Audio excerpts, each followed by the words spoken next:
యెహోషువ గ్రంథం 15వ అధ్యాయం 19వ వచనం ప్రకారం కాలేబు కుమార్తె అయిన అక్సా తన తండ్రితో చేసిన మనవి ఒక్కసారి చూసినట్లయితే ఆమె నాకు దీవెన దయచేయమని అడిగింది.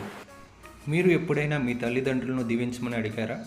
మనం ఏవేవో అడుగుతాం, కానీ తల్లిదండ్రులను దీవించమని అడగడానికి కొంతమందికి సిగ్గు, కొంతమందికి భయం, మరి కొంతమందికి మొహమాటం.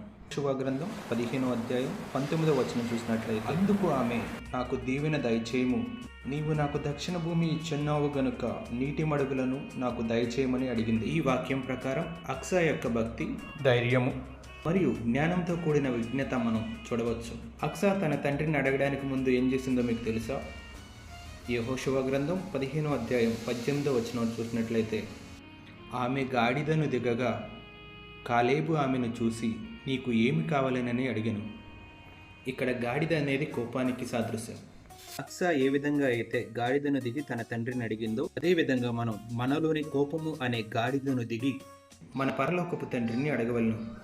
యెహోషువ గ్రంథం 15వ అధ్యాయం 19వ వచనం చివరి భాగంలో చూసినట్లయితే, అతడు ఆమెకు మెరక మడుగులను పల్లపు మడుగులను దయచేసెను, అడిగిన దానికంటే అత్యధికంగా దయచేసి తన ప్రేమను చాటెను.